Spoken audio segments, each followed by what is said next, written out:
Bueno, entonces en la parte de lípidos necesitamos primero acordarnos parte de lo que vimos en Nutri1 en cuanto a los lípidos, ¿cierto? Entonces, rápidamente, acuérdense que los lípidos aportan 2.25 veces más energía que los carbohidratos, requieren obligatoriamente de oxígeno para su oxidación, o sea, para su utilización como fuente de energía. Cada que se metaboliza un gramo de lípidos se produce 1,07 gramos de agua, por ende se llama un nutriente frío, produce agua metabólica y la capacidad y tiene una alta eficiencia energética debido a que en su molécula como tal no presenta oxígeno. Entonces, como no tiene oxígeno, pues tiene mayor cantidad de energía guardada en sus enlaces, las cuales puede pues, emitir en forma de energía y pasarlo en forma de ATP.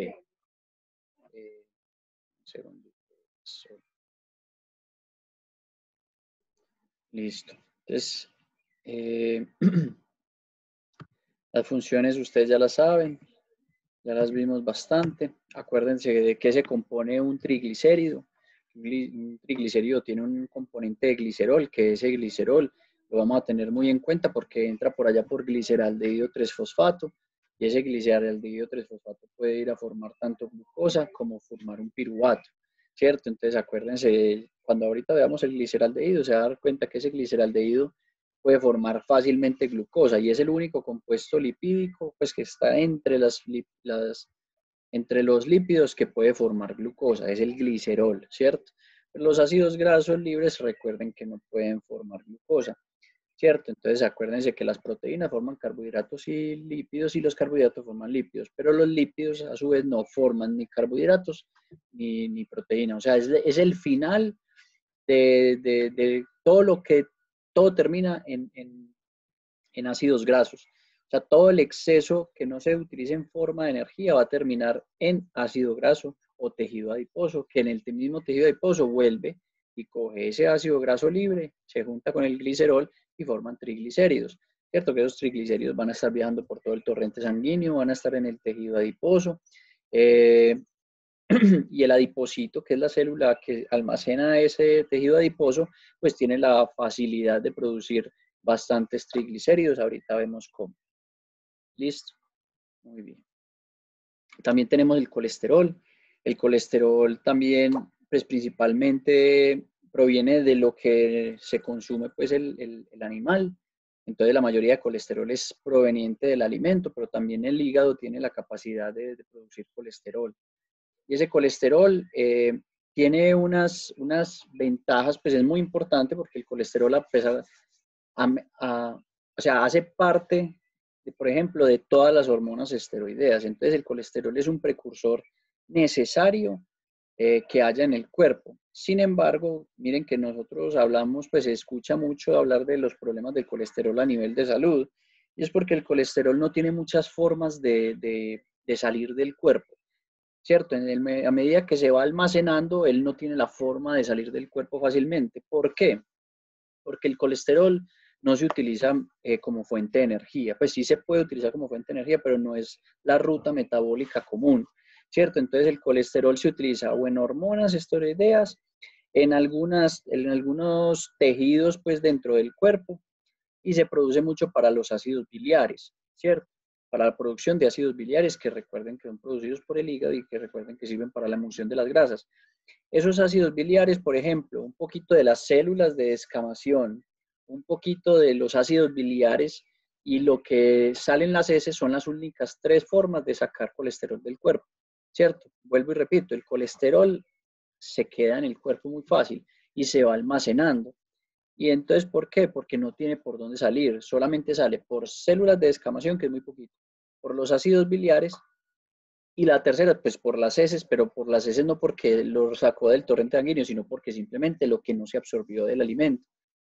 Entonces, cuando consumimos mucho colesterol, pues ese colesterol no tiene formas de salir del cuerpo, no tiene rutas metabólicas que lo oxiden continuamente para formar energía, entonces se almacena fácilmente y ese almacenamiento en el cuerpo pues puede llegar a problemas cardíacos, a arteriosclerosis y un montón de repercusiones pues a nivel del colesterol.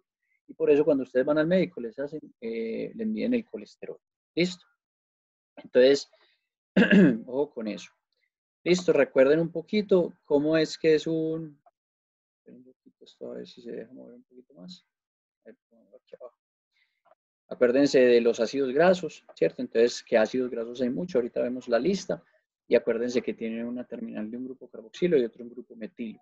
Y recuerden que esos ácidos grasos pueden ser saturados e insaturados y los insaturados que presentan estos dobles enlaces. Ahí voy a parar un segundito. Yo quiero que entendamos algo que no vimos. Nosotros en Nutri1 vimos que los ácidos grasos tienen, o sea, por tener ese doble enlace, ellos tienden a doblarse en esos dobles enlaces y eso genera que no formen estructuras como los ácidos grasos saturados, que forman estructuras muy planas, o sea, ellos como los ácidos grasos saturados, ustedes ya tienen que acordar de esto. Ácidos grasos saturados pues, son unas líneas rectas de ácidos grasos. Entonces, cuando se juntan varios, pues forman como si fuera una torta, una estructura sólida, que la podemos percibir, por ejemplo, en el sebo de los animales, en la grasa de cerdo, en la grasa de la res, ¿cierto? Que es altamente saturada, que también ahorita vamos a entender por qué es altamente saturada. Entonces, cuando se forman esas estructuras sólidas, es porque no hay ni un solo doble enlace y en proporción todos los ácidos grasos que hay, la mayoría son saturados, entonces forman esas estructuras sólidas. Pero los aceites, el aceite de bacalao, ¿cierto? Aceites vegetales, etcétera. Esperen un segundito que llegó el de la luz. Bueno, entonces, entonces los ácidos grasos insaturados pues van a tener esa flexibilidad. Entonces, como les dije, el aceite vegetales, el aceite de bacalao son líquidos a la temperatura ambiente debido a estos dobleces que contienen acá. ¿Y por qué decidí parar aquí un segundito para hablar de eso que ya les había hablado parte?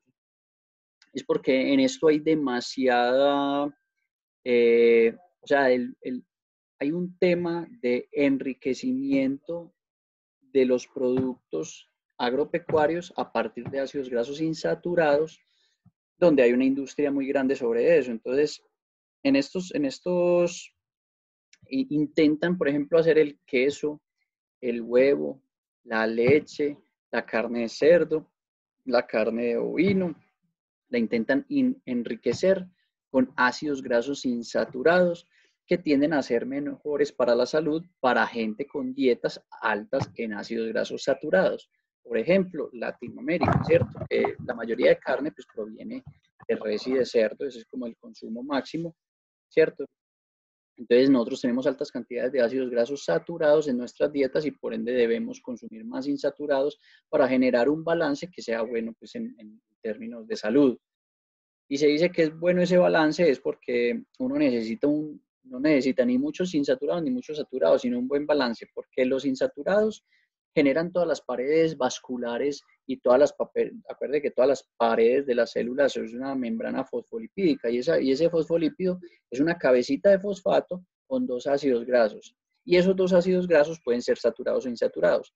Cuando son saturados todos, pues las membranas de las células son altamente rígidas, ¿cierto? Y esa rigidez en la célula hace que ellas sean propensas a muchas cosas. Por ejemplo, si están pasando cuando uno tiene una vena y esa vena tiene un taponamiento por edad, y ese taponamiento se da principalmente también por calcio, por grasa, etcétera, se empieza a ver un taponamiento y una restricción de ese tubito. El tubito, si ustedes ven este tubito, el tubito se empieza a cerrar porque las paredes se llenan de lípidos y calcio, etcétera, y forman unos complejos ahí, ¿cierto?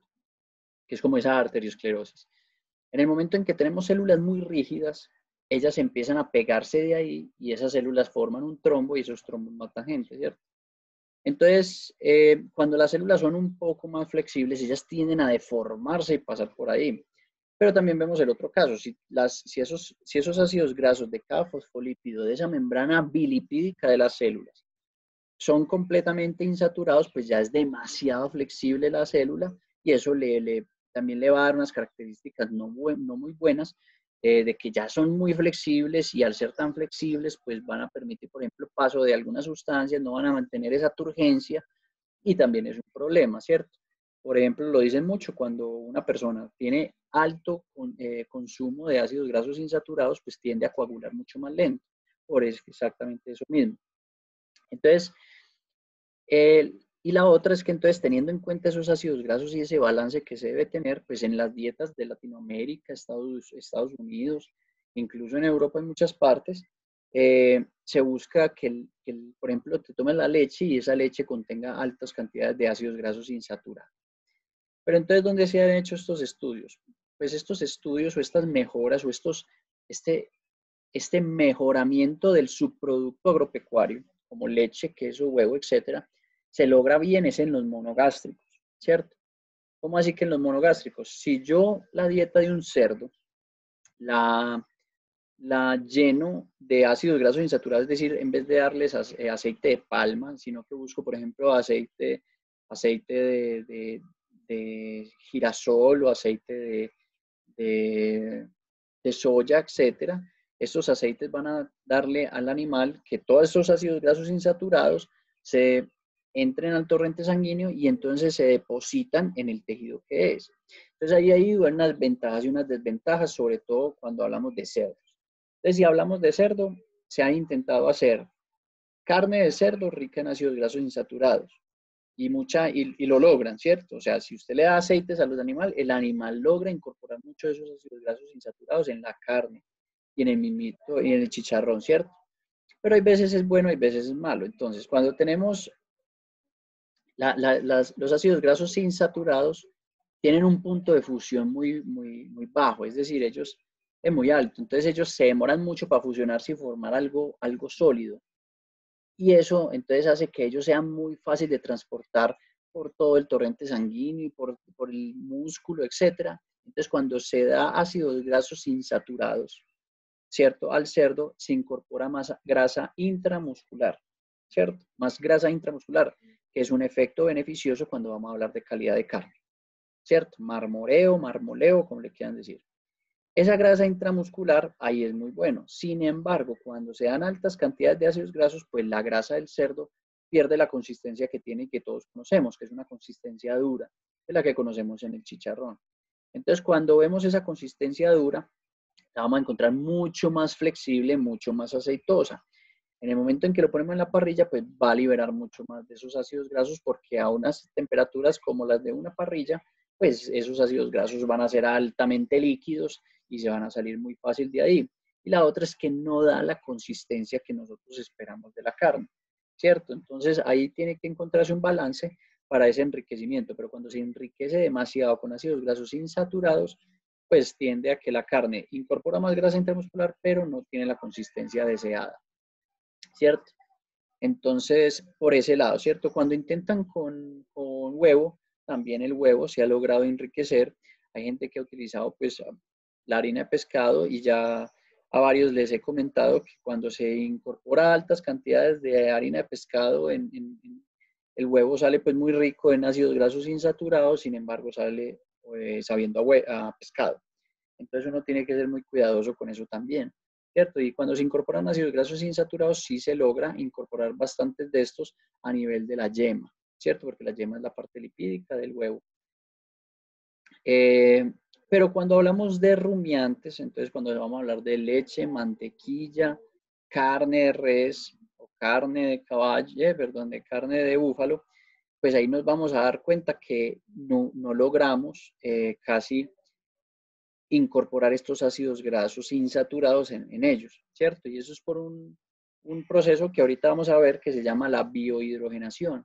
Todo lo que cae en el rumen insaturado tiende a saturarse, ¿cierto? Por la misma función de los microorganismos ruminales que cogen todos los ácidos grasos insaturados, ¿cierto? Principalmente el linolénico, linoleico y oleico, que son los componentes principales de los pastos, y los van saturando. Ahorita vemos una gráfica sobre eso. Entonces, como el rumen satura todo, es muy difícil encontrar mantequilla o aceite de grasa de res, ¿cierto? Porque no alcanza a llegar insaturado al torrente sanguíneo. Y cuando logran llegar es porque se hicieron muchas veces o se suministró mucho que tiene repercusiones sobre la fermentación ruminal. Y ese mucho pues sobrepasó el rumen y alcanzó a entrar al torrente. O la otra son grasas protegidas de ácidos grasos insaturados.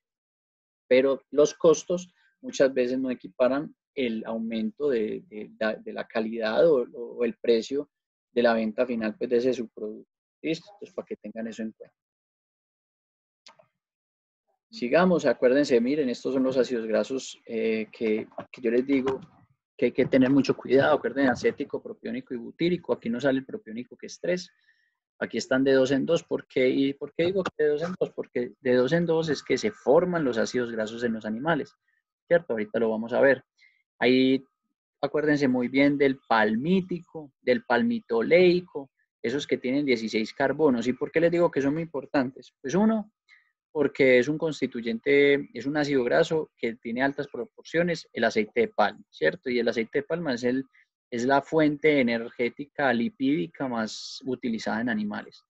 Y la otra es porque en cerdos y en aves y en vacas, ellas cuando van a hacer síntesis de ácidos grasos, pues siempre, casi siempre llegan a ese hasta palmítico, o sea, 16, 0. Acuérdense que este 16 es el número de carbonos y el 0 es el número de insaturación. Entonces aquí 1, 2, 3. Aquí les dije el oleico, linolénico y linolénico. Esos son los presentes en los pastos. Y esa es la biohidrogenación. Miren, nosotros tenemos 18 carbonos con 3, con 3 insaturaciones, que es cuando es el linolénico. ¿Listo? Aquí no le hagan caso a este nombre, es linolénico. Y de aquí este linolénico pasa al linoleico, que es con 2 insaturaciones. Luego del linoleico al oleico, que ya es con una insaturación. Y del oleico al esteárico, que es con 0 insaturaciones. Entonces miren cómo va saturando. Por ende, cuando entra el torrente sanguíneo, pues ya está saturado. Entonces no esperemos que el subproducto del animal sea insaturado. Ya por aquí tenemos el EPA, el DHA, ¿cierto? Que ya son todos los que se presentan principalmente en algunos vegetales y en los peces. Encontramos 22 carbonos, que son ácidos grasos de cadenas largas, así se llaman, ¿cierto? Y miren el número de insaturaciones, 5 a 6. Entonces son altamente flexibles, son altamente digestibles, etcétera, etcétera.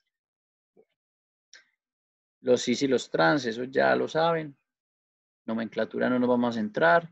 Absorción, no. Bueno, entonces, antes de que vayamos a toda la parte metabólica, volvemos y pensamos los dos escenarios que siempre les digo. Uno, los monogástricos.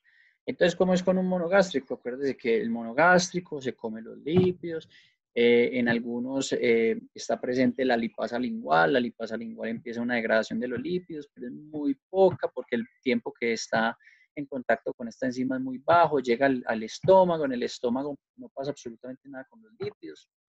Los lípidos llegan al intestino, en el intestino hay la emulsión de los lípidos gracias a los ácidos biliares, de ahí se secretan todos los jugos pancreáticos que tienen esas lipasas. Nosotros hablamos el semestre pasado de las lipasas, la isomerasa, la colesterolasa y la fosfolipasa, que son las 4 enzimas como generales que degradan los triglicéridos, fosfolípidos y colesterol. Estoy yendo rápido porque esto ya lo vieron. Entonces, se da ese rompimiento, entonces empiezan a quedar ácidos grasos libres, gliceroles libres, colesteroles libres, fosfolípidos libres, y todos esos componentes lipídicos pues entran al torrente sanguíneo, y en ese torrente sanguíneo acuérdense que ellos tienen que viajar por todo lado acompañado de algo, entonces ahí llegan las lipoproteínas de transporte, y esas lipoproteínas vimos kilomicrones, VLDL, LDL, HDL, ¿cierto? Y vimos que esas lipoproteínas transportan de un lugar a otro diferentes compuestos lipídicos y son los que reparten los lípidos por todo lado, ¿cierto? Y los van llevando casi siempre como hasta el hígado, y en el hígado es pues donde se metaboliza la mayoría de estos, ¿cierto? Estoy hablando de un monogástrico, ¿cierto? Entonces, en el monogástrico, miren que fue un complejo enzimático que los pasó ahí, etcétera, etcétera. Eso mismo pasa en los rumiantes. Pero, ¿cuál es la diferencia de los rumiantes? Pues el rumen. Entonces, uno, acuérdense que yo les he dicho mucho que los niveles de grasa en los diferentes animales es hasta muy similar en porcentaje. Si nosotros vemos, los animales no se pueden pasar casi nunca de 6% de grasa en la dieta, ¿cierto? Obvio no estoy hablando de perros ni gatos, ni estoy hablando de peces. Estoy hablando de equinos, bovinos, cerdos y aves. Entonces, más o menos un 6% es como nuestro valor más alto que deberíamos de llegar en general. Y ese valor en rumiantes tiene unas obligaciones. Cuando nosotros empezamos a dar dietas muy ricas en grasas en rumiantes, esas grasas tienden a ser un medio. Recuerde que el rumen es un medio acuoso. Y ese medio acuoso pues no se la va a llevar mucho con un medio graso, ¿cierto? Porque esa grasa no solo se pega de las paredes, sino que se pega de las moléculas de alimento. Entonces, en el momento en que se pega de las moléculas de alimento, pues no permite que el glicocálix, que es ese bracito que tienen las bacterias para pegarse de los diferentes componentes del alimento, pues esa cantidad de grasa que cubre eso no deja que se adhieran. Y si no se adhieren, pues no empiezan a su producción de exoenzimas. Si no se produce eso, pues no se empieza a degradar el alimento. Entonces nosotros cada que nos excedemos en los niveles de grasa en los bovinos, pues vamos a encontrar que disminuye altamente la fermentación ruminal. Y si disminuye la fermentación ruminal, acuérdense pues, que los bovinos son altamente dependientes de sus ácidos grasos volátiles, son dependientes del amonio, son dependientes de la producción de metano, son etcétera, etcétera, ¿cierto? Entonces, ¿cierto? Pasa eso. Entonces, si uno se excede en esos lípidos, pues vamos a tener baja fermentación y eso se va a ver con repercusiones en nuestra producción. ¿Listo? Pero a su vez, cuando damos niveles correctos de ácidos de grasas, esas grasas, muchas de ellas van a ser metabolizadas por las bacterias, ellas mismas necesitan grasas porque tienen una membrana y esa membrana es una membrana lipídica también, entonces necesitan lípidos, ellos van a consumir mucho de los lípidos que llegan. Sin embargo, miren acá, en esta imagen tenemos qué pasa en el rumen y qué pasa en una glándula mamaria. Entonces, en el rumen nosotros tenemos principalmente el ácido graso linolénico. ¿Qué es linolénico? Acuérdese, C18,3. Mírelo acá, C18,3. Y en ese ácido linolénico, ¿por qué hablo del linolénico? La verdad es que puede pasar con cualquier insaturado, pero el linolénico es uno de los ácidos grasos que mayor se presenta en los pastos. Tenemos el linolénico, tenemos el linoleico, ¿cierto? Y el oleico y el esteárico. ¿Listo? Entonces, y simplemente va C18,3, C18,2, C18,1, que aquí está como vaccénico, que es el mismo oleico, y después tenemos el C18,0, que es el esteárico. Bueno, el vaccénico no es el mismo oleico, ¿cierto? Es simplemente tiene los mismos carbonos, pero hay una diferencia entre tras y cis. Pero vámonos despacio. Entonces, en el rumen se da la biohidrogenación. Recuerden que el rumen es altamente hidrogenado, es decir, hay una cantidad exagerada de hidrógenos dispuestos a pegarse de lo que sea. ¿Y por qué? Acuérdense que yo les dije en las clases pasadas que veíamos metabolismo, sobre todo que veíamos carbohidratos en rumiantes, nos dábamos cuenta que nosotros necesitábamos las rutas que restituyeran el NAD, ¿cierto? Porque todo el NADH, o sea, hay un NAD ahí y como la tasa fermentativa obliga a utilizar el NAD, ese NAD se consume mucho y queda todo en NADH. Entonces, además de que necesitamos rutas que restituyan el NAD, pues vamos a tener muchos hidrógenos dispuestos a hacer lo que se quiera hacer. Entonces, la biohidrogenación es que encuentra esos campitos que dejaron de hidrógeno en una insaturación de un ácido graso. Acuérdense que un ácido graso es un carbono, otro carbono y un doble enlace cuando es insaturado. Y ese doble enlace hace que en ese carbono, se lo voy a dibujar aquí, yo les dibujo eso. Listo. Acuérdense que son dos carbonos, ¿cierto? Y esos dos carbonos cuando presentan un doble enlace puede ser cis o trans.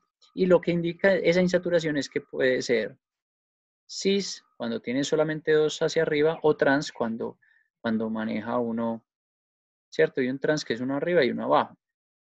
Pero cuando vemos un saturado que contiene un solo enlace, este es doble, contiene un solo enlace, pues mire que aquí, aquí, aquí y aquí tienen hidrógenos. Entonces en el rumen, en un medio altamente hidrogenado, tiene la capacidad de tomar esto y saturarlo, pegarle hidrógenos, ¿cierto? Entre todas las, mire que yo he sido muy enfático en la restitución del NAD. Entre los mecanismos de restitución del NAD se encuentra la biohidrogenación, porque es capaz de secuestrar hidrógenos y que esos hidrógenos no se me peguen del NAD, ¿cierto?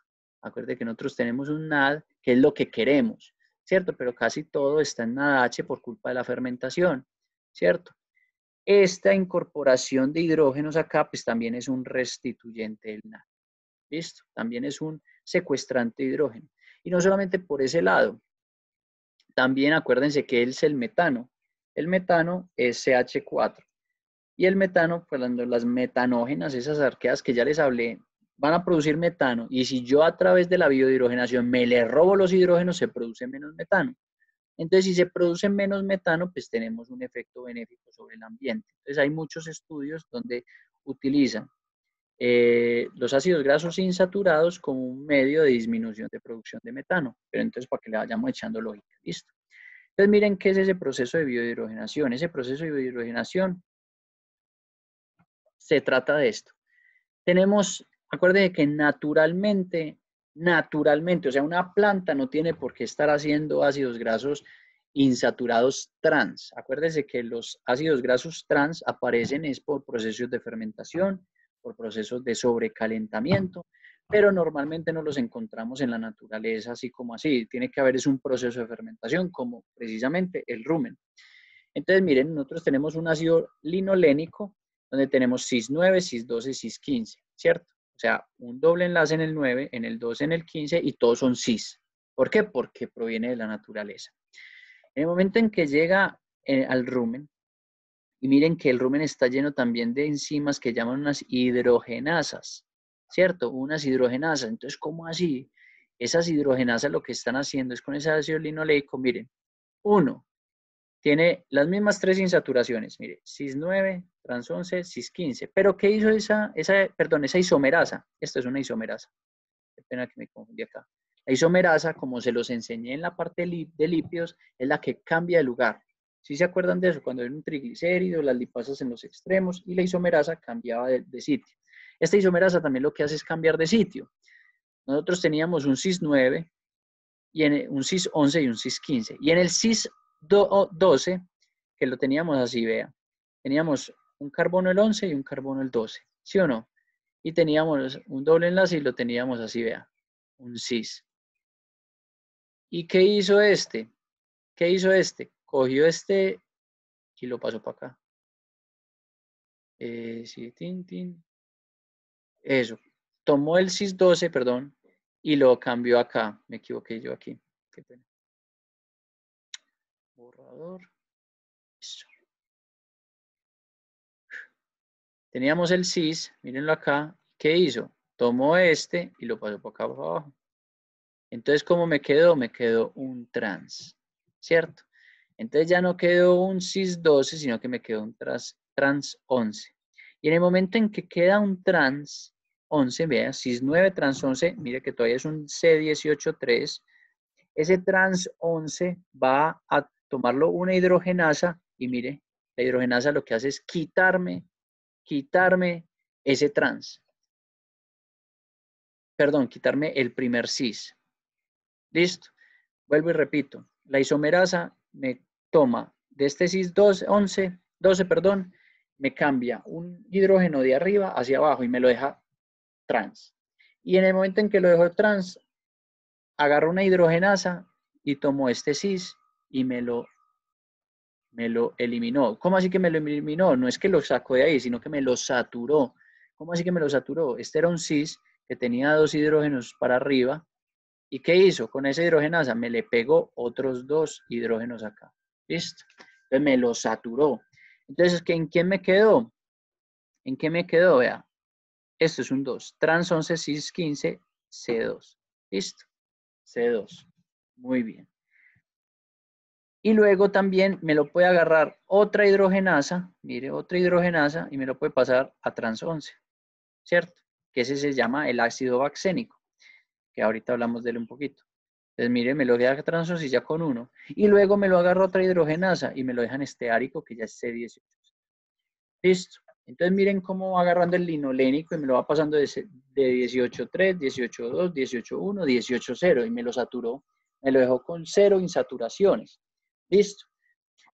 Todos ellos pueden pasar, miren aquí en este mismo gráfico muestran qué va a pasar a nivel de la glándula mamaria. ¿Por qué a nivel de la glándula mamaria? Porque este tema se está hablando de cómo se puede percibir en la leche, ese tipo de ácidos grasos. Entonces, hay uno que se llama CLA, ¿cierto? El ácido linolénico conjugado. Y ese ácido linolénico conjugado, ¿cierto? Que miren que es este mismo ruménico, se intenta mucho producir, ¿cierto? Intentar que el rumen no me lo lleve de ruménico hasta esteárico, porque una vez ya está en esteárico, pues me pasó saturado a la glándula mamaria. Aquí en esta imagen específicamente están intentando enriquecer la leche a partir de ácidos grasos insaturados, principalmente este que está de moda, que es el ácido linolénico conjugado. Entonces lo que ellos dicen es, uno, muy bueno si pasa como linoleico y como linolénico, ¿cierto? Pasaron con altas insaturaciones a la glándula mamaria, pero están intentando es por este lado con el ruménico y el baxénico para que ellos pasen a la glándula mamaria y todos terminen aquí en CLA, ¿cierto? En ácido linolénico conjugado que tiene unas ventajas nutricionales y de salud en los humanos. Entonces es para poder enriquecer la leche a través del CLA, ¿cierto? Pero la verdad, la mayoría va a llegar hasta este árico totalmente saturado y este esteárico pues va a llegar a la glándula mamaria, ¿cierto? Va a llegar a la glándula mamaria. Entonces ellos están intentando ver cómo enriquecer bastante el CLA, o sea que muchos de estos ácidos grasos que llegan al rumen no se biosaturen y puedan entrar como ácidos grasos insaturados a la sangre y ellos sean incorporados a nivel de glándula mamaria, ¿cierto? Entonces, se ha intentado algo de eso. Pero yo que necesito que tengan muy pendiente, pues uno, que hay un ácido graso que llama el CLA, ácido linolénico conjugado, que ese ácido linolénico conjugado se está utilizando mucho para enriquecer los alimentos y yo necesito que ustedes entiendan qué es la biohidrogenación y que la biohidrogenación es un proceso del rumen donde se hidrogena, literal, los ácidos grasos insaturados incorporándoles hidrógenos y convirtiéndolos en saturados y que usualmente los que más tienen son los provenientes de los pastos, porque claramente consumimos mucho pasto y esos son el linolénico, linoleico y oleico. Y que en el rumen eso van pasando por esas mismas etapas hasta llegar a esteárico. ¿Listo? Eso se le tiene que grabar. Muy bien. Sigamos por aquí. Esta es la parte de las micelas. Miren las enzimas que yo ya les había mostrado en el semestre pasado. Todo eso no nos vamos a centrar ahí. Yo borro por aquí esto. Seguimos. Esto es todo, esto ya lo vimos, la digestión, las lipoproteínas que yo les dije cómo transportaban todo por el cuerpo. Ustedes pueden mirar eso. Y el metabolismo, recuerden que el semestre pasado nosotros llegamos hasta la beta-oxidación, que es el proceso por el cual se oxida el ácido graso, es decir, se obtiene energía a partir del ácido graso. Y yo que necesito que se acuerden de eso muy bien. Pues uno, este sí lo vamos a ver en un segundito, este también lo vamos a ver, aquí vamos. ¿Qué necesito que se acuerden? Uno, que en esa beta-oxidación, que la beta-oxidación, al igual que la síntesis de ácido graso, y no se me confundan con estas palabras, cuando yo digo beta-oxidación, es la oxidación de los ácidos grasos para producción de energía, y cuando digo síntesis de ácidos grasos, como el cuerpo produce ácidos grasos, y son dos procesos totalmente opuestos. Uno es para producir energía y otro es para almacenar. Entonces, en esta beta-oxidación, recordemos que son un proceso cíclico, donde tenemos una oxidación, una hidratación, otra oxidación, un rompimiento, y que en cada vueltica de esas, pues uno, se oxidaban ya 2 carbonos. Y dos, que cada vueltica de esas me producía un NAD, un FADH y una acetil-CoA, ¿cierto? Ya se tienen que acordar de eso. Y esa acetil-CoA, usualmente cuando se oxida, pues va al ciclo de Krebs, y esa acetil-CoA, mire, me produce 1, 2, 3 NADH y un FADH y un ATP. Este es el mismo ciclo de Krebs.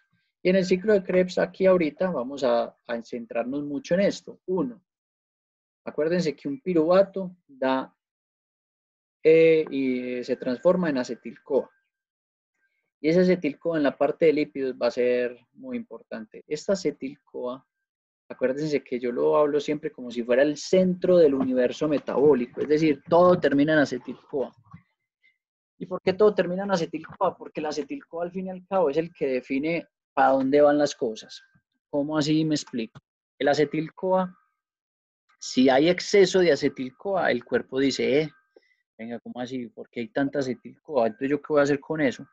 Usualmente el exceso de acetil-CoA indica que se tiene que convertir todo eso en grasa. ¿Listo? Y la otra es que cuando hay poquito acetil-CoA, pues se tiende a oxidar bastante el acetil-CoA que hay. Es decir, ¿qué es oxidar? Volverlo energía. ¿Cómo se vuelve energía? Haciendo esta vueltica que se llama ciclo de Krebs. ¿Qué pasa cuando hay mucho acetil-CoA y el ciclo de Krebs no da abasto? Eso significa que hay mucho. ¿Y qué pasa? O sea, se haga en cuenta como si fuera una fila al banco.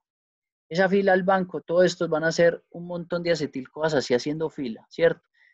Y cada acetil-CoA en cada célula haciendo este ciclo, ¿cierto? Entonces entró uno, pasó de citrato a isocitrato, entonces pum, entró en la segunda. Y ahí se van yendo, entonces se van acumulando esos compuestos. Y cuando se van acumulando esos compuestos, la célula dice, venga, pero ¿por qué me están mandando tanto? Si no necesito tanta energía, ¿por qué hay tanto? Entonces esa acetil-CoA empieza a tomar otra ruta y se llama nada más y nada menos que la ruta del citrato. ¿Por qué se llama la ruta del citrato? Esa ruta del citrato es cuando intentamos sacar la acetil-CoA de donde está. ¿Dónde ocurre la beta-oxidación? En la mitocondria, ¿sí o no?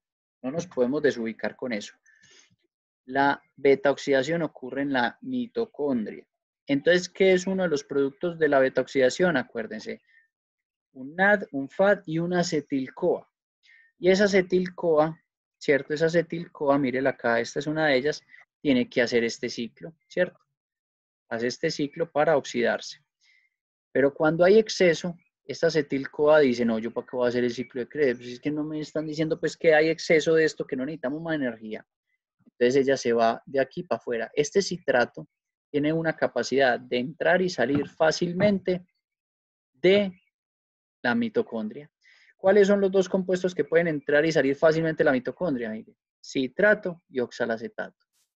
¿Cómo así que citrato y oxalacetato? Mire, el acetil-CoA, cuando hay exceso, se va a formar en grasa, ¿cierto? Es el precursor número uno de la grasa, es el acetil-CoA.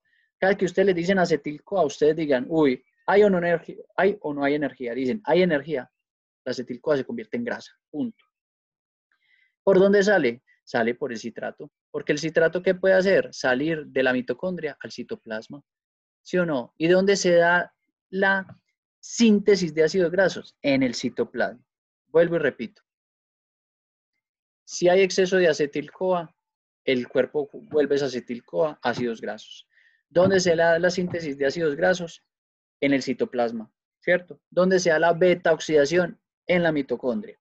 Entonces, el acetil-CoA producido en la beta-oxidación tiene que salir al citoplasma para formar grasa, ¿sí o no? ¿Y de dónde? Entonces, ¿cómo va a salir? Se convierte en citrato y ese citrato sí es capaz de salir de la mitocondria al citoplasma. Y, por ejemplo, tenemos oxalacetato en el citoplasma. El oxalacetato puede volver a entrar a la mitocondria a formar más acetil-CoA. Entonces, mire, el citrato y el oxalacetato tienen una capacidad alta de entrar y salir del citoplasma dependiendo de cómo la célula se sienta energéticamente. Entonces, si por ejemplo hay exceso de ácidos grasos oxidándose por un momento y se acumulan los acetil-CoAs, esos acetil-CoAs vuelven y se forman ácidos grasos. Cuando hay mucha energía porque llegó mucha glucosa y había un montón de acetil-CoAs, esos acetil-CoAs se forman en grasa. Mire que la glicólisis empieza de glucosa, termina en piruvato y esos piruvatos ¿en qué convierten? En acetil-CoA. Entonces, cuando hay exceso de glucosa, hay exceso de acetil-CoA. Cuando hay exceso de acetil-CoA, se va por la ruta del citrato a formar grasa. Cuando hay exceso de oxalacetato, el exceso de oxalacetato se forma acetil-CoA y ese acetil-CoA se va por el citrato también, ¿cierto? Entonces miren que las proteínas llegan siempre por el piruvato, porque es alanina. Llegan por el oxalacetato, porque es el aspartato. Y llegan por el alfa-cetoglutarato, porque es el glutamato o la glutamina. Entonces, miren que por esos tres fuentes que yo siempre les digo que entran todas las proteínas. Pero ¿qué pasa cuando hay exceso de energía? Esas proteínas, miren, hacen esto, hacen la vuelta, hacen la vuelta, hacen la vuelta, hacen la vuelta y se van por el citrato para formar ácidos grasos. Entonces, por eso les digo, 1, el piruvato proviene o de la alanina o de los carbohidratos. Entonces, ese piruvato, cuando está en exceso, se forma todo en acetil-CoA y todo va para grasa. La proteína del alfa-cetoglutarato o el oxalacetato también, si está en exceso, va hasta acetil-CoA y la acetil-CoA va hasta lípidos. Y cuando hay exceso de acetil-CoA por culpa de un montón de lípidos que comí, esas acetil-CoAs vuelve y juega, se van todas para formación de ácidos grasos. ¿Listo? Entonces miren todas esas vueltas que da eso.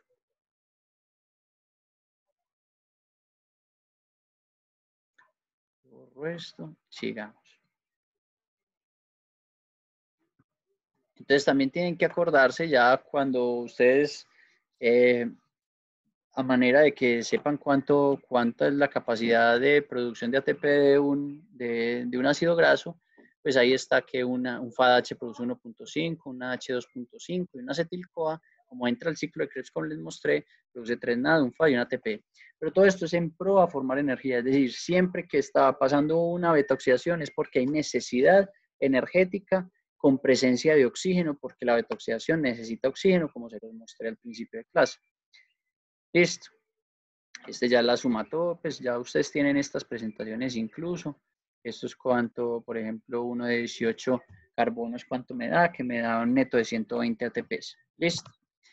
Bueno, pero ahora devolvámonos. A ver, yo veo cómo... Vamos por aquí.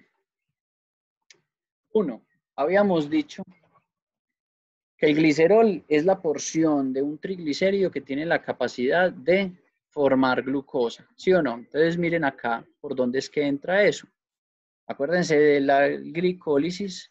Miren una glicólisis, tenemos, aquí está pues desde por aquí, desde glucosa 6-fosfato, ¿cierto? Por aquí arriba que falta glucosa 1 con 1,6 fosfato, etc. Entonces miren la glucosa. Aquí tampoco, bueno, a ver aquí. La glucosa, por aquí abajo, a partir del gliceraldehído 3-fosfato, que es esta triosa fosfato, gliceraldehído 3-fosfato, puede entrar el glicerol. ¿A dónde? Y ese glicerol puede ir para donde quiera. Si el cuerpo necesita glucosa, o sea, ¿quiénes son los condicionantes siempre? La glucosa en sangre, la energía que haya en exceso o la energía que haya en deficiencia, ¿cierto? Y porque uno dice, pero si hace falta glucosa es que hace falta energía, no necesariamente. Acuérdense que los niveles de glucosa en sangre son muy estables en los diferentes animales y acuérdense que es muy bajita en rumiantes. Cuando comparamos un rumiante con un monogástrico, los rumiantes tienen niveles de glucosa muy bajitos en sangre porque acuérdense que todo se lo come el rumen. Entonces, ese glicerol, ¿cierto? Ese glicerol, que uno puede incluso dar glicerina a los animales, porque, pues, a los rumiantes, porque son capaces de volverlo propiónico en el rumen, y es porque hacen un ciclo similar a este. Ese glicerol proveniente de los triglicéridos, cuando necesitamos energía, ¿qué hace un triglicérido?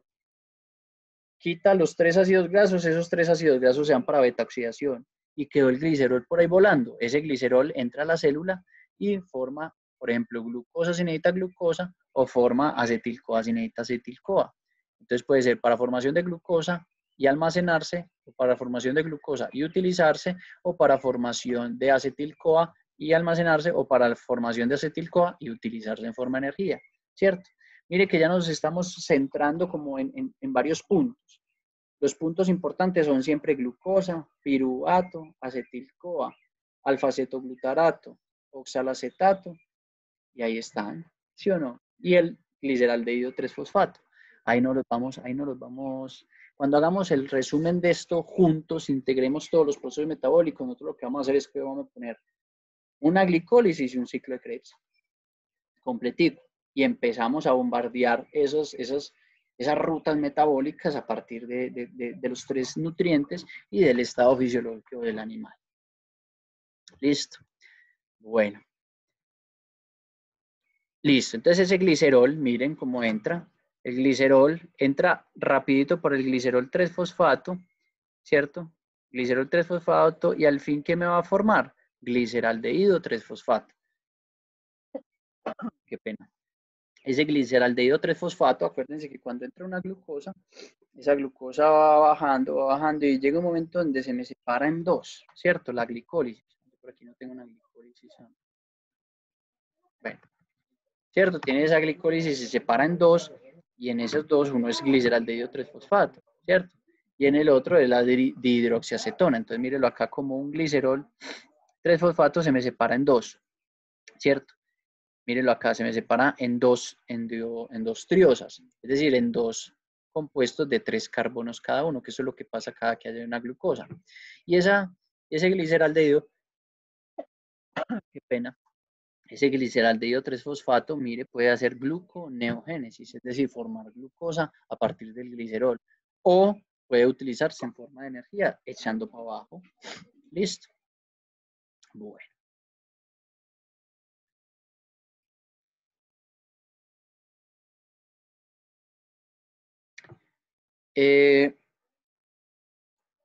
Nosotros siempre hablamos de la glicólisis y del ciclo de Krebs, cómo se utiliza o cómo funciona en una célula animal. Sin embargo, los animales, pues no es así como tan fácil en las bacterias, ¿cierto? Las bacterias muchas veces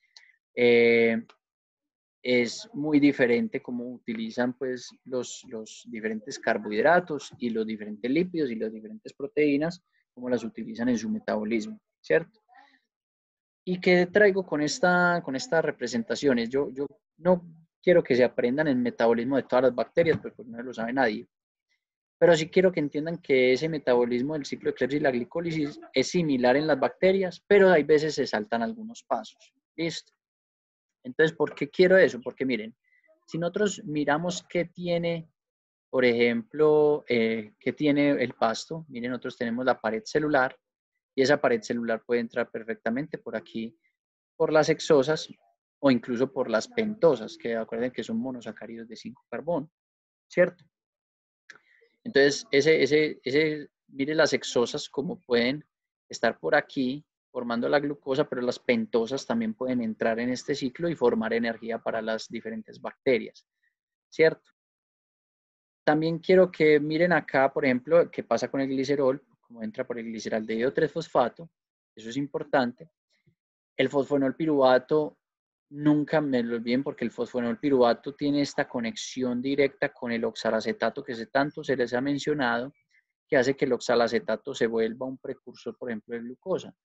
El oxalacetato, miren que las flechas van hacia acá y ese oxalacetato puede saltar a fosfonolpiruvato y ese fosfonolpiruvato puede ir tanto para glucosa como para piruvato. Pero recuerden también que el piruvato no echa para arriba, o sea, un piruvato no forma glucosa y una acetil-CoA no forma glucosa, es como un punto de control, es una válvula de no retorno. ¿Listo? Entonces ese piruvato y ese acetil-CoA sí o sí tienen que dar esta vuelta, ¿cierto? Y ese acetil-CoA y ese piruvato cuando están en exceso, por aquí en el citrato, van a echar para la formación, salir de la mitocondria y van a entrar al citoplasma a formar ácidos grasos, ¿cierto? A formar ácidos grasos. En ese acetil-CoA, miren que también pueden entrar, por ejemplo, el acetato, ácido acético, ¿cierto? El acetato, el etanol, todos pueden converger en este acetil-CoA, que es como uno de los mecanismos más, pues es el centro del universo metabólico, y miren que a partir del ácido acético se forma el butírico y del acetil-CoA se forma el butírico y el ácido acético que se los mostré en carbohidratos, cómo se maneja eso ahí, y miren que el propionato se maneja mucho a partir del succinato, pero también del lactato, que puede provenir por parte también del acetil-CoA. Entonces, el acetil-CoA es el centro, ¿listo? Ahí les voy diciendo cositas y eso se va a ir metiendo de a poquito, ¿listo? Y que muchas veces esos microorganismos pues no tienen que hacer un ciclo de Krebs completo. Hay veces, miren, pueden pasar de isocitrato a malato, dependiendo del tipo de bacteria pues que haya ahí. Entonces, ellas que sepan que son diferentes a una célula animal, pero que hacen procesos muy similares. Bueno, además de los lípidos, pues nosotros hablamos del glicerol, hablamos de los ácidos grasos cuando se beta oxidan, pero entonces hay que hablar de dos cosas. uno, los cuerpos cetónicos y dos, la síntesis de ácido graso. Entonces, los cuerpos cetónicos, empezamos con la síntesis de ácidos grasos mejor. La síntesis de ácidos grasos, miren que puede provenir tanto de la proteína, de los carbohidratos, como de los lípidos. ¿Cierto? Entonces, por ejemplo, los hidratos de carbono, ¿cierto? Que son los carbohidratos. Los carbohidratos siempre en glicólisis terminan en piruvato. El piruvato es capaz de entrar a la mitocondria y ese piruvato se convierte en acetil-CoA. Mire dónde se está produciendo la acetil-CoA. Se está produciendo dentro de la mitocondria. ¿Esa acetil-CoA puede salir de la mitocondria? No, no puede salir de la mitocondria. ¿Cómo puede salir de la mitocondria? Puede salir a partir del citrato. Les vuelvo, la ruta del citrato. Esa acetil-CoA, si está en exceso, míralo aquí cómo se ve bien, si esa acetil-CoA está en exceso, sale por el citrato sale al citoplasma y en ese citrato, mire, una porción se forma en oxalacetato que puede volver a entrar aquí. Y la otra en acetil-CoA en mayor proporción. Ese acetil-CoA citrato pasa oxalacetato aquí y acetil-CoA acá. Y ustedes dicen, venga, pero ¿cómo así? Ese acetil-CoA más citrato me da oxalacetato. Acuérdense que es como si fuera un ciclo de Krebs. Volvamos a un ciclo de Krebs. Yo tengo por aquí un ciclo de Krebs. Mire, ese citrato salió al citoplasma. ¿Pero qué puede pasar? Mire, el citrato puede pasar a isocitrato, alfa-acetilglutarato, succinil-CoA, succinato, fumarato, malato, oxalacetato. Entonces ese oxalacetato se forma ahí. Mire, pues este mismo que les estoy mostrando. Aquí. Ese acetil-CoA sale como citrato, ese citrato puede formar acetil-CoA y oxalacetato en menor medida, por eso esa flechita está más pequeña, este oxalacetato, este acetil-CoA, y este acetil-CoA puede uno formar colesterol, ¿cierto? O ese acetil-CoA puede formar ácidos grasos, ¿cierto? Por la síntesis de ácidos grasos. Y esos ácidos grasos, a su vez, pueden formar, si hay exceso, esos ácidos grasos van a formar triglicéridos y fosfolípidos, que los fosfolípidos son el componente principal de todas las membranas celulares, y los triglicéridos, que son los que se van a almacenar en forma de tejido adiposo, ¿cierto? A su vez, cuando no hay energía, esos triglicéridos pueden volver a ácidos grasos, triglicérido, que es un glicerol más 3 ácidos grasos. Si se necesita energía, sale el triglicérido, se rompe eso, y de cada uno de esos ácidos grasos pasa aquí a formar de esos ácidos grasos acetil-CoA, y de esos acetil-CoA acilcarnitina. ¿Sí se acuerdan de la carnitina en la beta-oxidación? La acilcarnitina por la acilcarnitina transferasa 1 entra a la mitocondria, vuelve y libera la carnitina, y esa acilcarnitina transferasa 2 separa eso en acetil-CoA, y ese acetil-CoA que puede ir a formar ciclo de Krebs y formar energía. Entonces, como un ácido graso, esta es la beta-oxidación, mírela acá. Píllela acá. La beta-oxidación, mírela acá. Esta es la beta-oxidación. Pum, véala acá. Beta-oxidación. ¿Cuál es la síntesis de ácidos grasos? La salida por citrato y formar síntesis de ácidos grasos. Listo. A su vez, por eso les dije que primero íbamos a ver la síntesis, el exceso. Hay una cosa que cuando hay exceso de acetil-CoA, se va por la ruta del citrato a formar ácidos grasos. ¿Listo? Que ahorita vemos cómo se pegan de dos